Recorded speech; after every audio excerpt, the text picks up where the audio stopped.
Have you ever walked into a room and felt the air suddenly become heavy? It is not the temperature, it is not the lighting, it is the weight of things. We tend to think of objects as inanimate. We think a chair is just a chair, or a stack of papers is just paper. But for you, objects are not silent. They have a voice. Every item left on a countertop is a signal, a tiny invisible thread pulling at your attention. The unwashed cup whispers about a task left undone. The old gift in the closet whispers about guilt and an obligation to a person you no longer see. The cluttered desk screams of chaos. For most people, this is just background noise. They can ignore it. They can walk through the clutter and feel nothing. But you are different. For you, the clutter feels physical. It feels like static interference on a radio, constant, low level, and draining. You might have noticed that your desire to clean does not come on schedule. It comes when you are stressed. It comes when the world feels too loud. Suddenly, you feel a primal urge to purge, to delete, to throw away. You don't just want to organize the mess. You want to eliminate it. You want to see the bare surface of the table. You want to see the empty space on the shelf. Because when you clear the space, you are not just cleaning your home. You are trying to silence the noise in your head. You're trying to breathe. This is not about being neat. This is about survival. And today, we are going to explore why your soul craves the empty space and why that empty space is the only place where you truly feel like yourself. Let us look deeper into the mechanics of your mind. Why does a pile of clothes on a chair make you feel tired? Why does a crowded bookshelf make you feel anxious? To understand this, we must understand how your brain processes reality. Your eyes are not just cameras, passively recording the world. They are gateways. Every single object that enters your field of vision demands energy. Your brain has to identify it, categorize it, and decide what to do with it. Even if you are not looking directly at the clutter, your subconscious is aware of it. It is scanning. It is processing. It is keeping track of where everything is. In psychology, we call this concept visual noise. Just like a loud construction site makes it hard to hear a conversation, a visually cluttered room makes it hard to hear your own thoughts. For you, this noise is deafening. You likely possess high sensory processing sensitivity. Your filter for incoming signals is thinner than most. Where others see a lived-in room, you see 1,000 open tabs in a web browser. You see 1,000 unfinished loops. This creates what is known as cognitive load. Think of your brain like a battery. You have a limited amount of mental energy for the day. Every decision you make drains that battery. But here's the secret. Ignoring clutter is also an active decision. It takes effort to look past the mess. It takes effort to suppress the signal that says, clean this up. So when you live in a cluttered environment, you are running a marathon while standing still.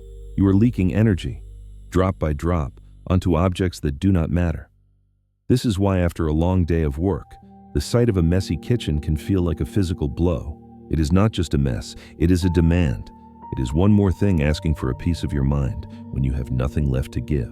When you finally snap and you start throwing things into bags, you are not being manic.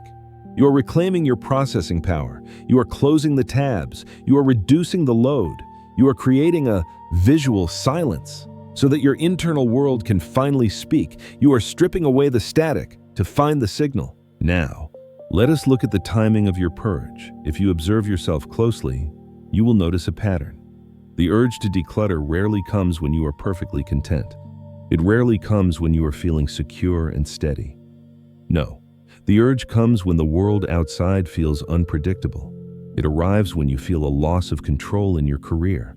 It arrives when a relationship is failing, or when the future feels like a foggy, uncertain road. When the macrocosm of your life feels chaotic, you retreat to the microcosm of your home. You retreat to the one domain where you are the god of your own universe. You cannot control the economy. You cannot control the opinions of others. You cannot control the passage of time. But you can control the junk drawer. You can control the arrangement of your books. You can control exactly what stays and exactly what goes. In psychology, we see this as a form of compensatory control. When the human mind perceives a threat, it cannot fight. It looks for a tangible problem it can solve. You are translating your existential anxiety into a physical task. The chaos in your mind is abstract. It is terrifying because it has no shape and no edges. But the chaos in your room, that is concrete, that has a shape, and most importantly, that is solvable. Every bag of trash you carry out the door is a ritual. It is a symbolic act of casting out the bad energy. It is a way of saying to the universe, I may not know where I'm going, but I know what I'm leaving behind. This provides a hit of dopamine, a sudden, sharp feeling of competence. For a brief moment, the world makes sense again. Everything is in its place. The lines are straight, the surfaces are clear. You have created a sanctuary of order in a world of entropy. But there is a shadow side to this behavior. Sometimes, we declutter to avoid feeling. It is easier to organize a closet than to organize our emotions. It is easier to throw away an old coat than to confront the memory attached to it. You might be using the act of cleaning as a shield. As long as you are moving, as long as you are sorting, you don't have to sit still with your thoughts. The emptiness you create is beautiful. Yes. But ask yourself, are you clearing the space to invite something new in? Or are you clearing the space just to keep the world out? This distinction is critical. One is an act of creation. The other is an act of defense. Here is the truth that makes people uncomfortable. We do not just hoard objects, we hoard versions of ourselves. Look at the things you struggle to throw away, the expensive dress you haven't worn in 5 years, the dusty guitar you swore you would learn to play, the stack of textbooks from a degree you no longer use. These are not just physical atoms, they are anchors. They are frozen moments of your identity. The dress represents the social you, the one who goes to parties and feels glamorous. The guitar represents the creative you, the one who is artistic and free. To throw these items away feels like a death. It feels like you are killing off those potential versions of yourself. It is an admission of defeat. It is saying, I will never be that person. This is why clutter accumulates. We are terrified of narrowing down our identity. We want to keep every door open, even if we never walk through them. But you, the declutterer, you have learned a hard lesson. You have learned that you cannot carry the past into the future. You understand the concept of identity curation. Just as a museum curator must choose which art to display and which to store in the basement, you must choose who you are today. What others see as ruthless is actually a profound act of honesty. When you donate those clothes, you are not being wasteful. You are grieving. You are acknowledging that a chapter has closed. You are looking at the fantasy self, that person you thought you should be, and you are gently letting them go. This requires immense courage. Most people live in a museum of their past history, surrounded by artifacts of who they used to be. They are weighed down by the expectations of their younger selves. But you choose to be light. You choose to be current. You realize that the space in your home is finite, just like the time in your life. If you fill your space with the past, there is no room for the present to enter. By clearing the shelf, you are not just making it empty. You are making it ready. You are preparing the stage for who you are becoming, rather than preserving the shrine of who you were. Finally, let us redefine what it means to be rich. We live in a culture that worships accumulation. We are told that more stuff equals more success.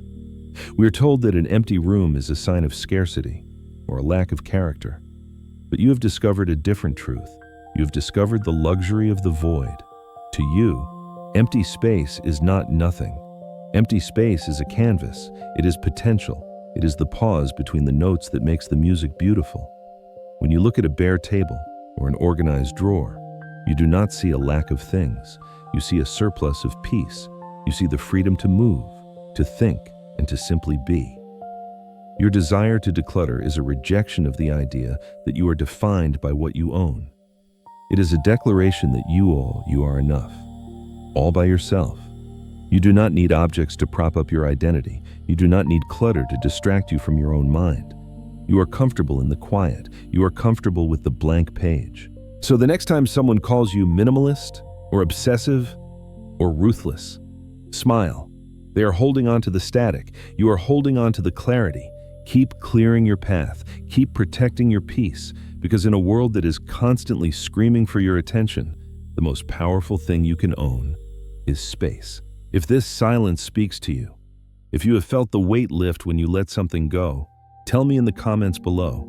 What is one thing you are ready to release today? You are not alone.